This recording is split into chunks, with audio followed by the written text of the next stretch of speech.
Coming up on the Blerd Breakdown, we've got Lil Nas X being charged with 4 felonies. We dive into what happened that night and what he's being charged with. Snoop Dogg talks about he's afraid to go to the movies after seeing the movie Lightyear. Kumail Nanjiani talks about how he was actually signed for 6 MCU movies, and now it looks like they're not happening. James Gunn teases Beetle and Peacemaker Season 2. Superman outgrosses all of the DCEU movies in North America except for one. And Terry McLaurin, Scary Terry, has signed his extension ending his holdout. All that and more coming up on the Blerd Breakdown right now.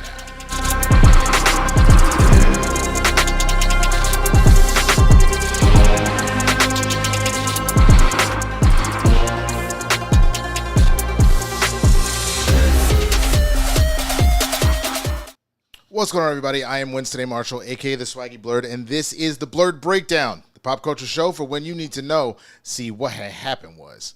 Now, if this is your first time here, please be sure to hit that subscribe button, hit the notification bell, throw a thumbs up on this video, and I would greatly, greatly appreciate it, man. We're on the drive to 5. I was trying to get that done a couple weeks ago.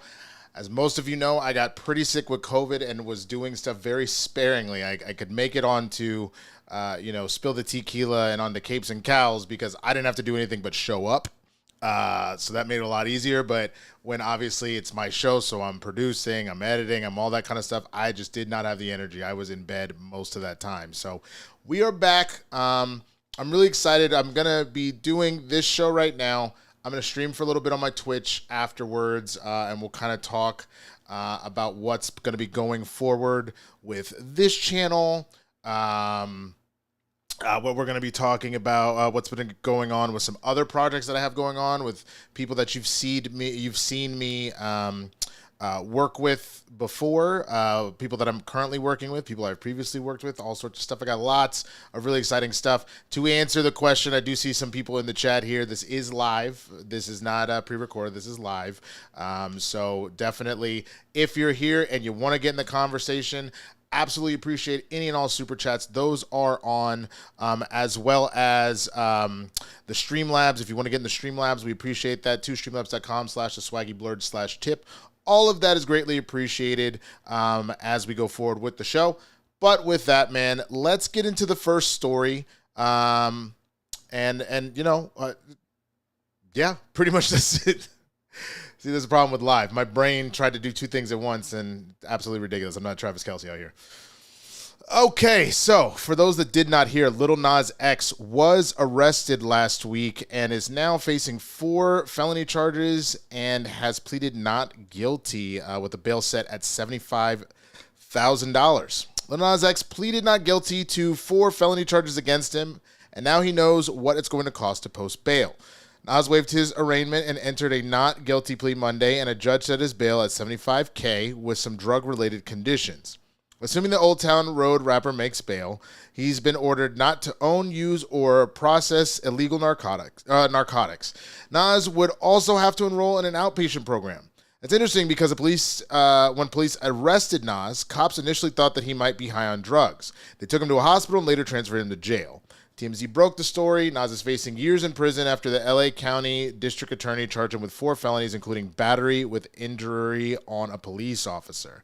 This is all the TMZ report on it. There's a second part to it where Lil Nas' dad spoke up. Lil Nas X's dad told TMZ Hip Hop his world-famous son is doing well mentally despite being charged with 4 felonies after his now infamous naked adventure through LA, which I meant to play this for you. It's don't worry, it is censored. We're not going to get the channel pulled, but you can kind of see what's going on here. Robert Stafford was rushed by reporters in downtown LA, where he told us his son focused on getting the help he needed, yet denied he was suffering from drug abuse.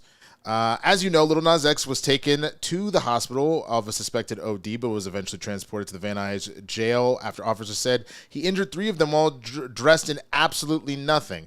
As you can see, he initially was walking in the street and yelling at people in his underwear and cowboy boots. Eventually did end up completely naked, as you'll see here in this video. Again, it is censored out, so you don't have to worry about anything crazy. I'm not going to get my channel messed up, but you can see that video right there where he is actually now fully nude and without shoes walking through, which is crazy. I live in that area, so I know exactly what streets he was on, the part of LA that he's in. Big Nas X, haha, assures us his son is in great spirits and asks fans to pray for him as he plans on giving God all the glory. Finally, the last time Lil Nas X tried that, it didn't exactly go well for him, considering his past love affair with Satan. His attorney, Drew Finding, is also confident the case will be conquered in no time. Lil Nas X has pleaded not guilty to 4 felony charges against him, and his bail is set at $75K, as I mentioned before. The rap star remains behind bars as the team sorts everything out. Okay. Yeah. So this is really, really sad. Shout out to Seattle KO. Thank you so much. We'll get to that super chat in a moment here. This is really sad for one of 2 reasons, man. This was reported late last week. I want to say this happened like Thursday or Friday night of last week. And I remember hearing the Breakfast Club break it down. And Charlamagne made a pretty solid point. This genuinely feels like there's something wrong, and hopefully that, Lil Nas X is okay. But there's concern considering the amount of publicity stunts he's done in the past, that this may have been that. I don't think so, because now you have real charges you're dealing with. Now it really just feels like this is a scenario where he is genuinely in a lot of trouble for this going down. And I think, truthfully, what's really sucks about this is that, young star, this is around that kind of age or the time in the industry that if people start to unravel, that this tends to happen. And it could come from any number of things. It could be too much fame too quickly. It could be drug abuse. It could be fame feeling like it's kind of dissipating a little bit. There's a number of different reasons stuff like this potentially happens. And so it just sucks to see, just considering all that Lil Nas X has done for the LGBTQ community as far as representation in hip hop, some of the imagery. I know obviously some of the more controversial stuff with, him giving the devil a lap dance and all that kind of stuff as a different conversation, but just the idea of being oneself and things like that. It sucks to see this kind of happen, man. Now, looking at this, I agree with Joseph Ashley, who I see in the chat here. This reminds me a lot of when Martin Lawrence had his breakdown. And at that particular case, that was drugs. That was, he was high out of his mind and he was screaming that they were trying to chase him. They're trying to get him. So, that is a slightly different scenario. Sorry, I need to adjust the focus real quick because I see it's going in and out. There we go. But it is one of those things where we have seen people have these kind of breakdowns before. So I am a little concerned to make sure that he's okay. I think that's the most important thing above all here. And if it's a mental health thing, that he gets the right help. If it's a drug related thing, that he gets the right help. But it just sucks to see that, and especially because love him or hate him one way or the other, and you're going to have a lot of people that are very homophobic in the black community that just won't rock with him because he is gay, and because he's very out like that. It just sucks to see another successful black man have another breakdown or have this bad moment or things like that. I think that's one of the things I've talked about a lot over the last year, 2 years, how soul crushing it continues to be to watch successful black folk, but especially black men, just get got one way or the other, whether it be from them being bad people, whether it being from them needing help, whether it be from the world trying to conspire against them. It could be any number of those things, and none of them are exactly the same, but it still sucks to see, like I said, I've never liked Diddy, but Diddy was one of the most successful people ever.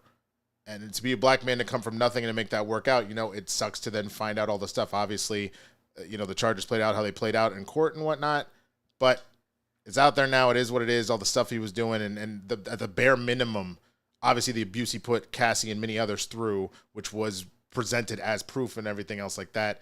It sucks to see Jonathan Majors caught up in all of the stuff that he was in. It sucks. It sucks to continue to see this happen because you try and look at a blueprint of what it means to be successful and what it means to be a good person in your community and to be a role model. And nobody's saying that artists or athletes are supposed to be role models necessarily, but we do look at it as just the idea of getting financially stable, and not just stable, but getting uber successful, but creating generational wealth potentially for you and your family and community. That shit sucks. It sucks to keep seeing that happen. Because then even the ones that are supposedly at the tip top, you look at Will Smith and everything that went down with the slap, I still think it was a gross overreaction. The way people were like, oh my God, Will Smith is fucking crazy. We started to learn more just about the stuff that was happening with him as a person.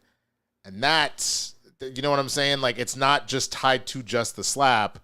It's seeing, even before the slap happened, all the stuff that was going down between him and Jada, and seeing his marriage just be put on display like that, and how it felt like maybe he was being, played by his wife, or if maybe he was an asshole and was pushing the people around him away. Like, it just sucks, man. It sucks. I really just wish that, because, for example, I never heard Tom Hanks do a single bad thing. Where are Tom Hanks at? That's what I want to know, man. Just give me a black Tom Hanks one time. Just that's all I'm asking, bro.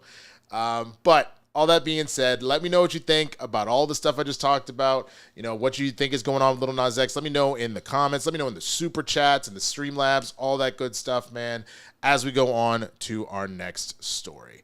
Shout out, I see old Mr. Chris came through as well. Seattle KO in the building. Thank you so much, everybody that is here right now. Okay, this was, again, just stupid, but Snoop Dogg is apparently scared to go to the movies after seeing the lesbian couple in Lightyear. This is from Comic Book Movie Josh Wilding reporting. Lightyear was released in 2022 to mostly positive reviews, but ended up flopping at the box office. Movie only grossed $226 million worldwide, losing Disney and Pixar upwards of $100 million. While Jurassic World Dominion and Top Gun Maverick were contributing factors, it was clear that people ultimately weren't interested in spending time with the real Buzz Lightyear despite the Toy Story franchise continued popularity. There was also some controversy surrounding Lightyear's same-sex kiss between two women. While it was more problematic in certain countries than others, leading to censorship or the movie not even being released in certain countries, it was also generated a lot of discussion on social media inside Pixar itself. The studio considered dialing back Lightyear's LGBTQ representation, prompting employees to issue a statement accusing Disney's executives of actively removing overtly gay affection from its films. The kiss was reinstated, and the rest is history. One person who wishes the smooch was left off the cutting room floor is rapper Snoop Dogg. He took his grandson to see the animated movie and didn't appreciate having to field some difficult questions from the child. It's a quote from Snoop. They're like, she had a baby with another woman. Well, my grandson in the middle of the movie is like, Papa Snoop, how'd she have a baby with a woman? She's a woman, he recalled. Oh, shit, I didn't come in for this shit. I just came to watch a goddamn movie. They just said she had a baby. They're both women. How does she have a baby? It effed me up, Snoop added. I'm like scared to go to the movies. Y'all throwing me in the middle of shit that I don't have the answer for. It threw me for a loop. I'm like, what part of the movie was this? These are kids. We have to show that at this age they're going to ask questions that I don't have the answer. Talking when Lightyear was released, lead star Chris Evans made it clear he fully supported the scene being included in the movie's final cut.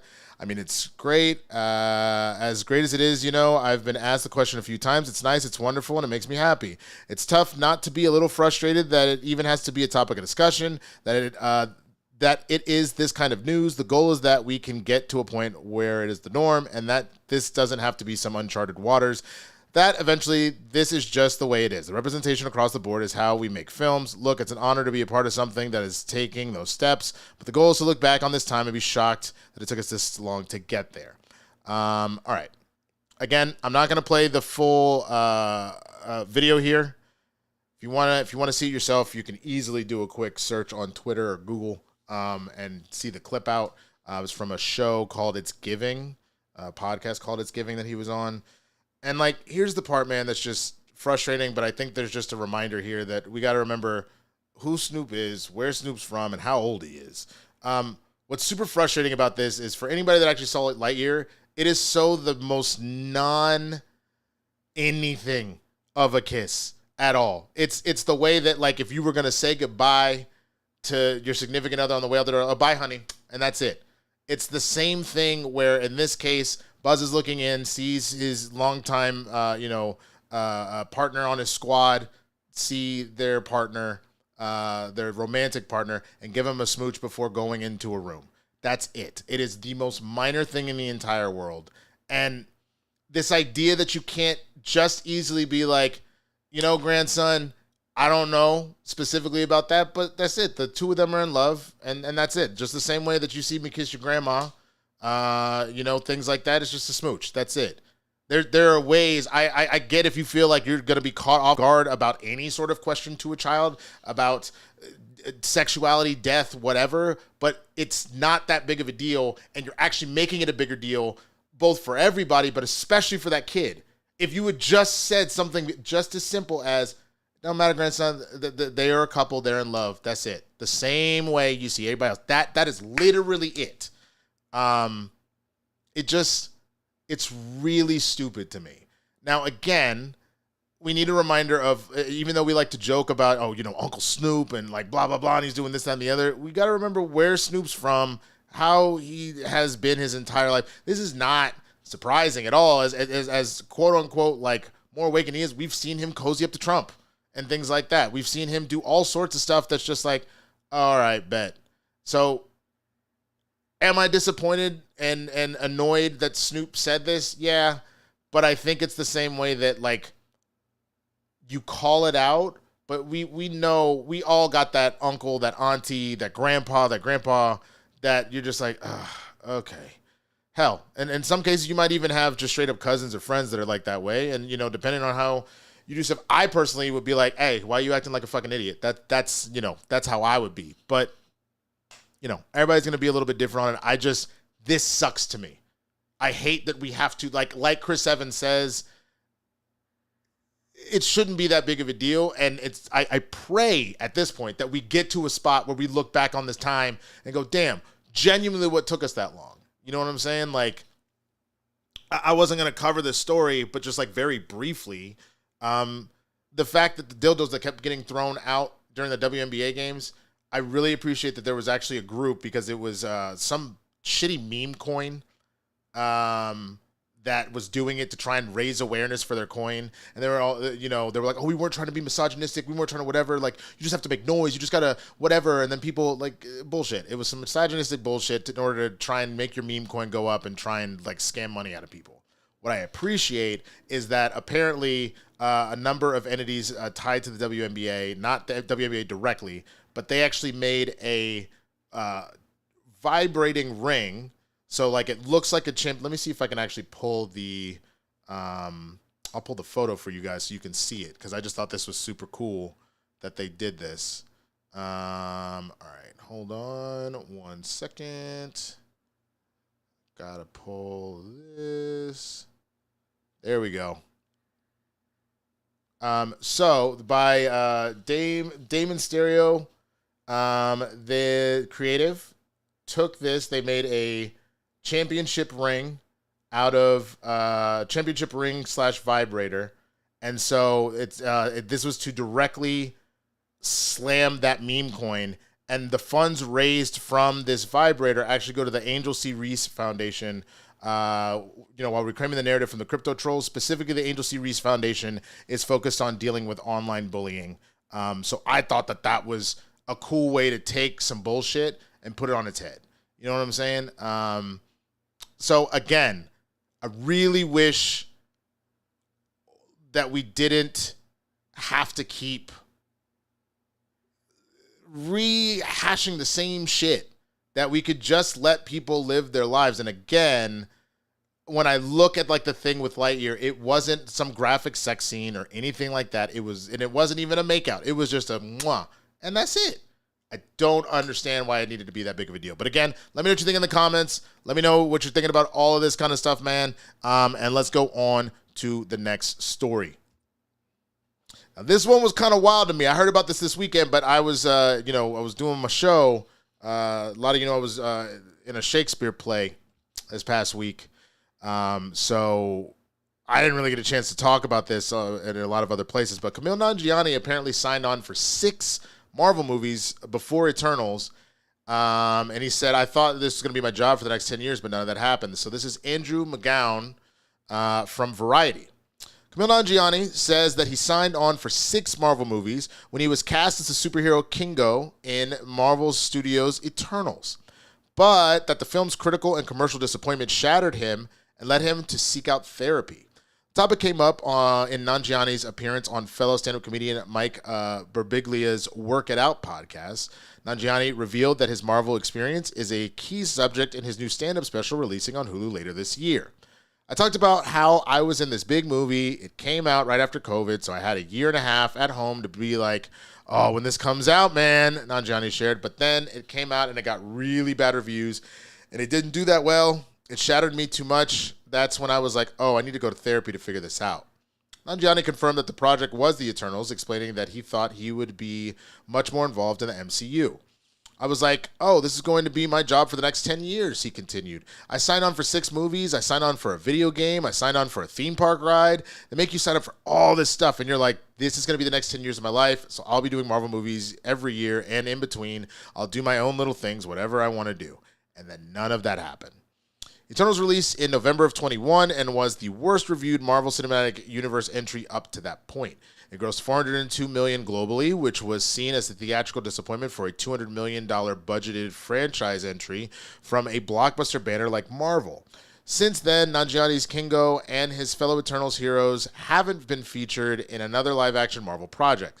Marvel is currently gearing up for the team-up Avengers Doomsday in 26, which will bring together characters from across various projects. However, no Eternals cast members have been revealed to be part of the film's ensemble thus far. For me, what really hit me was just realizing that too much of my self-esteem is tied up in other people's reaction to my work, Nanjiani reflected before jokingly adding, also, other people have way bigger problems than this. Okay. I want to talk about the story for a couple of reasons. I mean, I think the first part of it is there has been this conversation of, okay, so what is Marvel doing? Like, are they trying to right the ship? Are they going to keep stuff going on? Like, what's happening? These budgets are too big and, like, all this kind of stuff. There's too much happening all at once. So I think this goes back to reflecting to they really have just taken a sharp left turn. And they really are moving on to other stuff. So if you ever need any proof other than what has been said that they're kind of moving on from stuff, obviously, he just talked about how excited he was for the next decade of his life, and it looks like that's all gone now. At least in this vein, this version of his life looks like it's probably done. So from the end of just what the MCU looks like, it's just fascinating to see that they really just were all in on this and then fully abandoned ship. On the other end, I wanted to talk about this just as, like, an actor myself. That's one of those things that, like, that's feeling that on a much larger scale, and I'm not going to sit here and pretend that I can fully understand. I want to say I almost feel like what I kind of went through was a little harder, only because his career is still doing just fine. He's still booking major projects. He's still made a lot of money and had some great success in the past. I remember when I was up for the lead of a show, and it would have been my first series regular, and you get exactly what he said. I signed a contract because it was a kid show. I signed a contract for what my salary would be for the first 3 seasons. If we get to 3 seasons, we were automatically signed for that. I had to sign all the stuff of what all my press appearances, what I would be paid for that. I had to sign what I would be paid up front for a movie if there was a movie spinoff. All of this stuff, what my per diem would be every time I had to travel somewhere, what, ADR, like all of that. Just, and so years, like a solid 5 years of my life was potentially mapped out of what was going to be going on, right?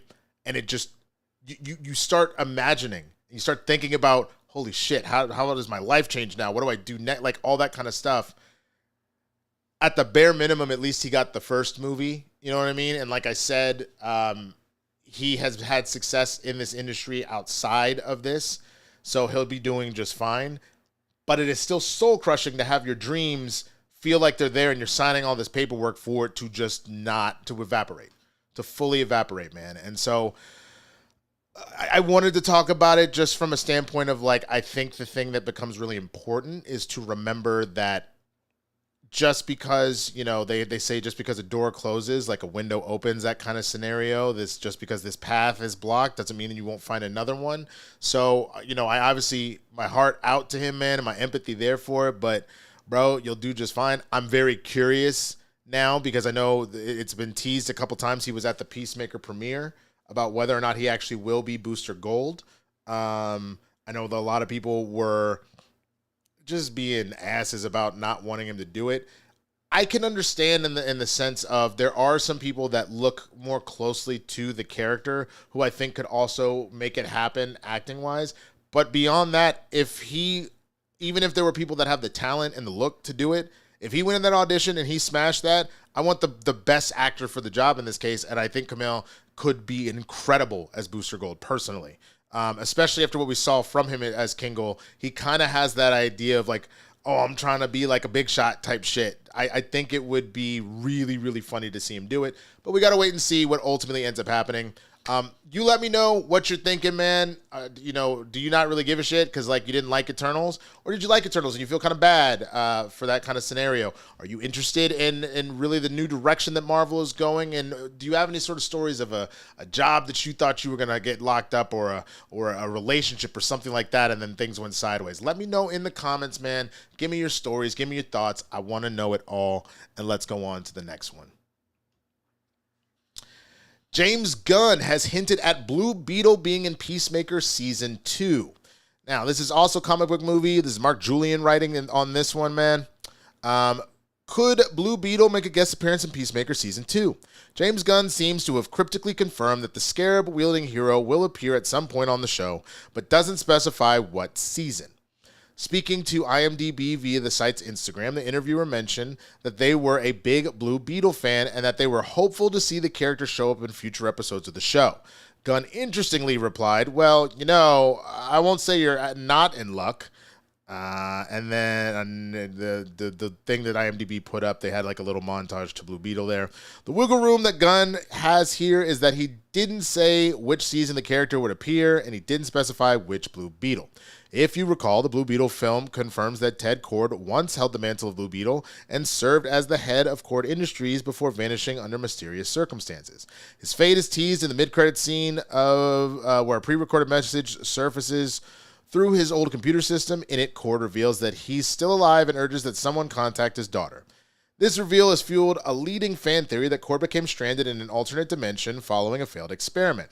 The timing of the speculation is especially intriguing as Peacemaker Season 2 is set to dive directly into the concept of alternate realities through the quantum unfolding chamber, potentially creating a crossover point for the Blue Beetle film and a chance for Kord to return home. More recently, in a separate interview, Gunn also linked the characters together, stating that they both had projects at a time when the DCEU was in a state of flux, making it very easy to bring them over to the DCEU. Said Gunn, Peacemaker was always in a weird place. People say that he was part of the DCEU, but he really wasn't. He was part of this in-between universe of DC when there was nobody really making sure that everything was connected. There's hardly anything else that you need to change for him. You can slide very easily into the DCU, same with Blue Beetle. They kind of just fit in very nicely. We just have to retcon a couple things. With Gunn keeping the final 3 episodes of Peacemaker out of advanced screenings and hyping up the big events in those final installments, one of the prevailing fan theories is that one of the Blue Beetles will be making an appearance, either Ted Kord or Jaime Reyes. Fans will just have to tune in to find out which of the fan theories turns out to be true, if either. Okay, let's see this. Yep. Dude, I would absolutely love if we do end up getting this Blue Beetle type situation. I haven't put out, just because, again, the play and everything, I didn't put out my Peacemaker Season 1 or Episode 1 Season 2 review. I did a small non-spoiler on Capes and Cows with Koi. So I'll put that out probably the same day I put out the Episode 2 one, just so you have them both. But yeah, the whole idea of this alternate dimension, the what is it? The quantum unfolding chamber that we see prominently featured in Episode 1. I think that would actually be a very interesting way to bring a lot of that stuff over. It allowed us to very quickly kind of. It's not necessarily how we got Peacemaker in it for those that have seen it, but it does explain some stuff that becomes very interesting. So I think if you're gonna do it, like, yeah, this is the way to cleanly bring over Blue Beetle and any other character you feel is important to do it, and then let's try and close the door on a lot of the multiversal stuff unless we absolutely need it, because you're just starting out, man. I knowing that people are already kind of fatigued with the idea of variants and multiverses and stuff. I hope that James doesn't overdo it. I hope he does it just enough to get us where we need to go, and then we can just focus on the stories that he has set for his universe. I think that would be the best way to go. But I genuinely thought that Xolo was awesome in Blue Beetle. I really enjoyed his performance. I hope he gets this opportunity. And it would be interesting to see Ted Kord, especially knowing that Beetle and Booster Gold are buddies. They're hardcore buddies in DC canon, and would actually explain if Kumail is also, to go back to the previous story, if he is playing Booster Gold and you saw him at the premiere, so that's kind of maybe tipping the hat that maybe Booster Gold is going to be in Peacemaker Season 2, that you would see a Beetle and a Gold, both, blue and gold essentially, working together. I think that would be cool. I think that would be a dope little thing to kind of bring together, but we'll see. We will ultimately see what happens. I want to know what you think. Do you think we're going to get a Blue Beetle? Do you think we're going to get a Booster Gold? Do you think it'll be Ted or Jaime? What are your thoughts, man? Let me know what you're thinking. And let's talk about the movie that kicked off the DCU and another accomplishment it has just done. Superman has officially outgrossed all but one DCEU movie in North America after passing its $600 million worldwide marker. This is Josh Wilding from Comic Book Movie. This weekend, Superman grossed $3.4 million in North American theaters despite being available on digital platforms, with a $347 million cum at the domestic box office. The Man of Steel has reached an impressive DC milestone. Funny that you used that term. Anyway, now it's past Aquaman's $335.1 million haul. The movie has outgrossed every DC Extended Universe movie aside from 2017's Wonder Woman with a $412.6 million domestic gross. While international numbers have not been as strong, the Chinese box office is no longer the guaranteed moneymaker that it was. Warner Bros. Discovery and DC Studios will surely be happy with this level of success. For starters, it proves there's still interest in the brand despite a few rough years, and James Gunn and Peter Safran now need to figure out how to bring international audiences into theaters. If they didn't show up for Superman, will Supergirl be any different? Compared to the DC Elseworlds titles, Superman has beaten Joker, $335.4 million, and should finish its run just behind the Batman at $369.6. The Man of Tomorrow's latest movie isn't too much of a slouch overseas, though, as it has $1.8 million. It had a $1.8 million haul this past weekend and has pushed the movie to $604.5 million worldwide. A solid result that should see Superman break even despite its reported $300+ million budget when all is said and done. Superman looks set to conclude its global run with a number of around $620 million. Okay. So, I think the funny part about this is this does kind of go back to the conversation. You have a lot of the Snyder heads, the Restore the Snyderverse folks and whatnot, always directly comparing this to Man of Steel. It's not catching Man of Steel for this. It's not catching Man of Steel for that. The more important thing above all else, I think, because this is a universal thing we are seeing, exactly what this article said, international numbers are not kicking in because of the Chinese box office. Is not kicking in the way that they used to for really anything, with very rare exception. Here, let me pull box office mojo. Let's actually look at the worldwide box office just to kind of prove a point here. So again, first of all, only movie that's, let me zoom in on this. Oops. Whoops. What did I do? Uh-oh. I broke it. Oh, shit. Google Chrome just quit on me. Okay. Give me a second. And as long as the broadcast didn't go out. All right. Let me see.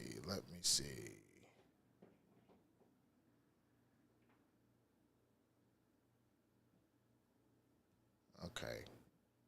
Funny thing about being live, man. Shit happens like that sometimes. It be like that sometimes, bro. All right, hold on. What can I show you super quickly that's not going to put my business all out there? So I can, like, take it off and take it back on.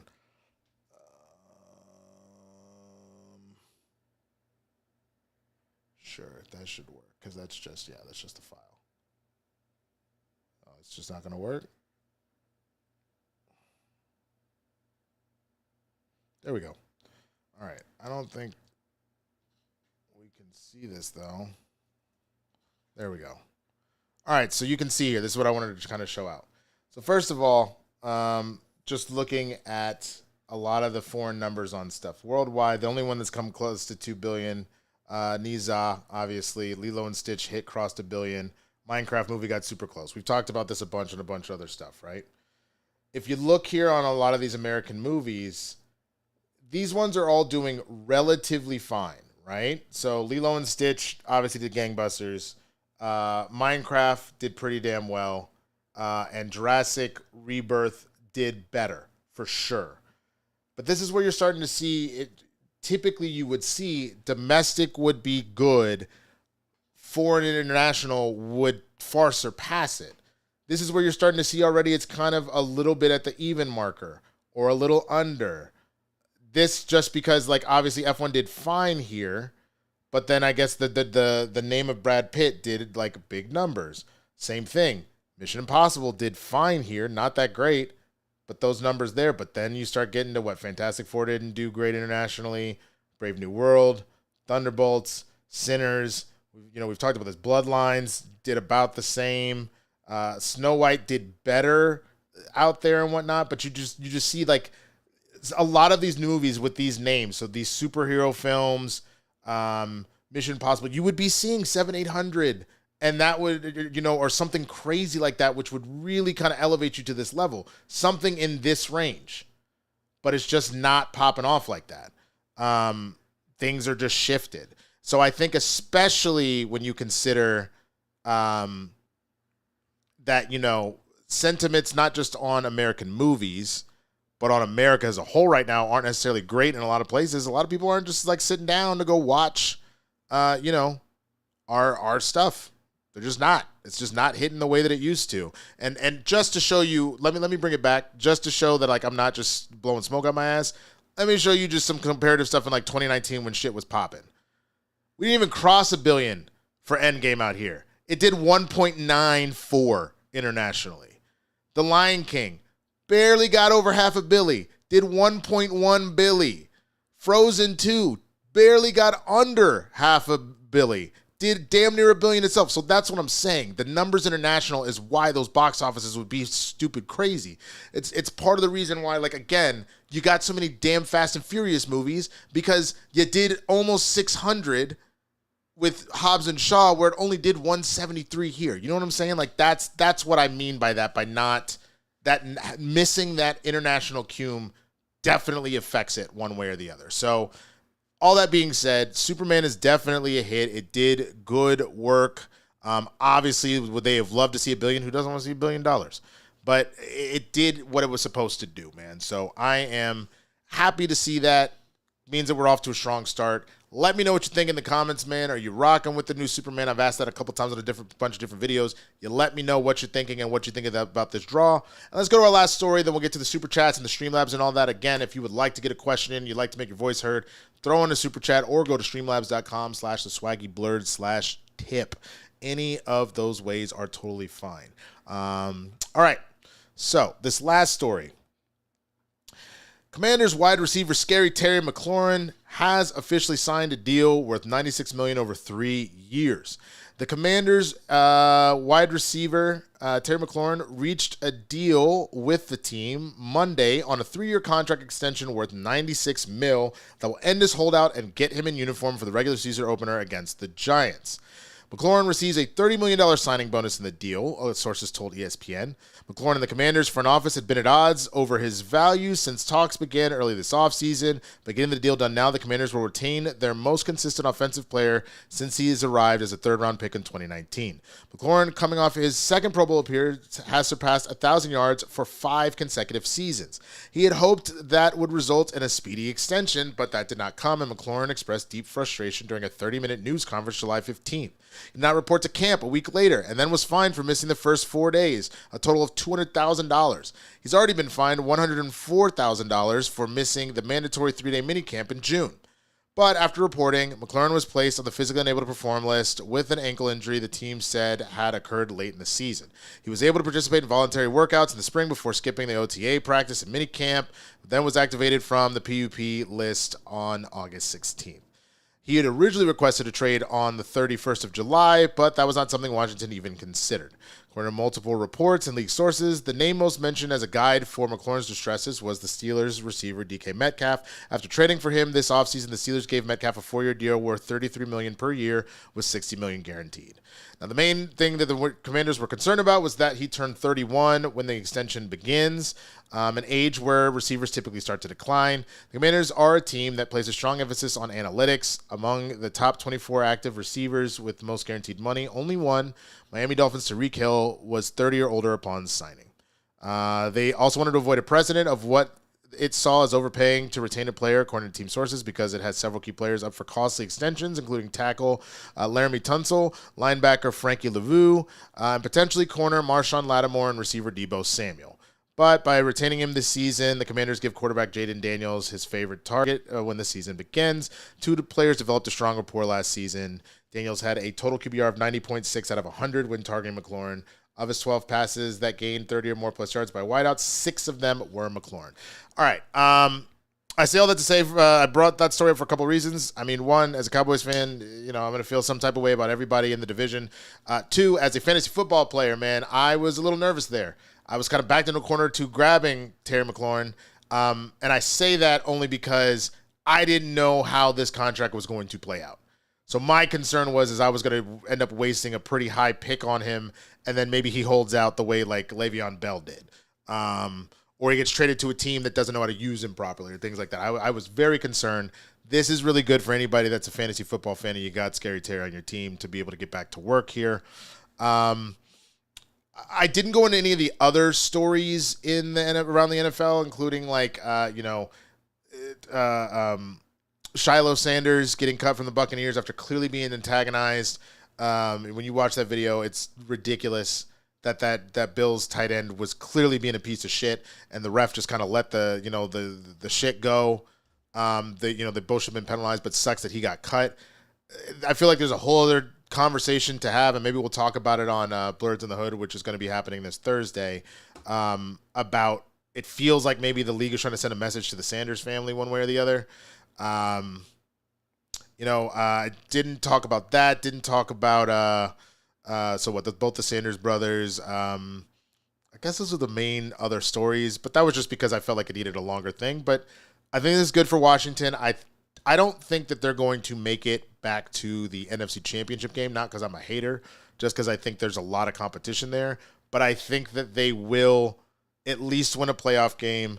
And I think that Jaden Daniels is going to take another step forward as a player over the season. And then, who knows, give it the following year, could be in the Super Bowl, man.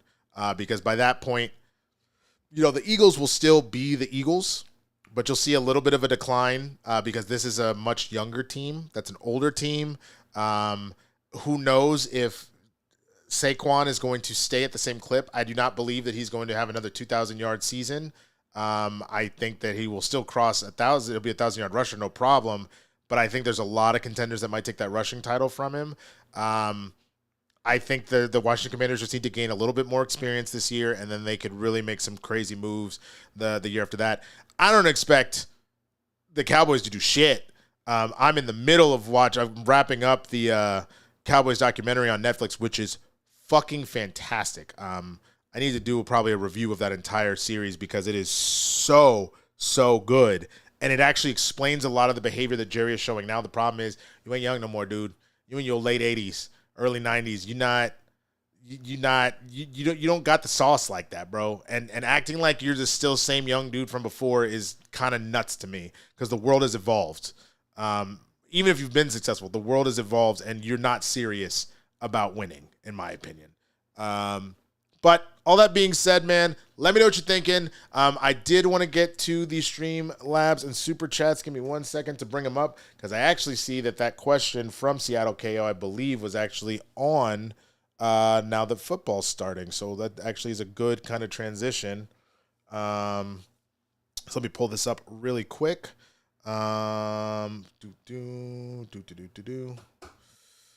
you already have it. Just open the Streamlabs, motherfucker. All right, here we go. Okay, so yes, the super chat that came in from Seattle KO. If you've seen any of the Week 3 preseason NFL games, who do you think are looking strong going into the season? That's a good question. I saw random plays. I didn't actually watch the games because, again, the play I was in, which was really cool. I'll talk that a little bit over on my Twitch that I'm going to do here in just a moment once we wrap up. But, I thought that Jackson Dart actually looked relatively good. So I think that he's going to be somebody to definitely have to look out for. I thought that the Bears actually also looked pretty good, especially Rome Odunze. I know we were concerned about if he was going to make the step forward one way or the other. I thought the new kicker for Baltimore looks good. He had a 61-yard field goal to wrap out that preseason game. I think a lot of stuff is really interesting to kind of see play out. I thought it was really fun watching the Broncos Saints. I watched some of the plays there. I didn't watch the whole game, just because it's cool to see, Sean Payton around some of the old players and whatnot. They really lit up being around him. So I thought there was a lot of good stuff going on. Preseason's hard to tell. It's really hard to tell what's going to come out of anything, especially because you're not playing starters consistently. You see some of them, but not all of them. People are really that it's the last time to fight for their spot, so it'll be hard to see. I think what I'm not personally ready for is the first game of the season, which is us having to play the goddamn Eagles, on Thursday Night Football on September 4th. I am not looking forward to it. Who knows? Maybe I'll do a live watch along. It depends on where I'm at mentally, one way or the other. But we will see. We will see. All right, that is all the questions I see that came in. Let me check the Venmo and Cash App as well to make sure there wasn't anything over there. Nope. And nope. Great. So with that, y'all, I want to thank you so much for watching the Blerd Breakdown. If you haven't already, please be sure to subscribe to the channel. Hit that notification bell. Throw a thumbs up on this video. That helps with the algorithm. Again, we're on that drive to 5, trying to get to 5K. Really appreciate any and everybody that is joining us and coming along for the ride. I will be around a decent amount this week. So you'll see me tomorrow over on Spill the Tequila with Roca. On Thursday, we've got our monthly Blerds in the Hood. Myself and Jay Washington, we used to do it twice a week, but we've got it to about a monthly now. So we should hopefully, we'll be up then, and we'll hopefully have a big announcement there. You'll see me on Capes and Cows on Friday, again, over on the Christian Harloff channel, and a new project coming out with one of or two of these 3 shows that I just mentioned.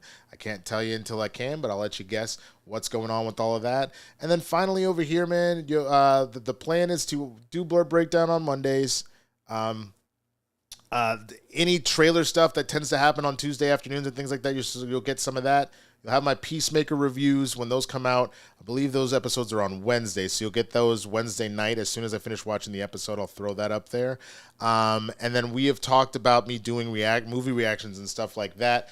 We are going to get a calendar. I'm going to sit down tonight and take a look at what I've got going on for the next month. And we're going to schedule out some times to do live watch-alongs with members here on the YouTube channel and patron members, as well as just getting those reactions and edited and put on the channel as well. So you'll get some reactions on the channel as well. So a lot of great content, a lot of cool stuff coming out, more video essays as well.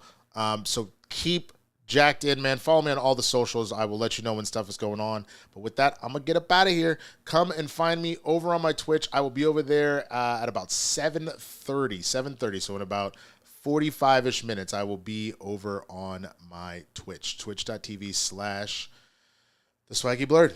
All right, y'all. I will see you in 45 minutes, or I'll see you tomorrow on Spill the Tequila, man. Peace.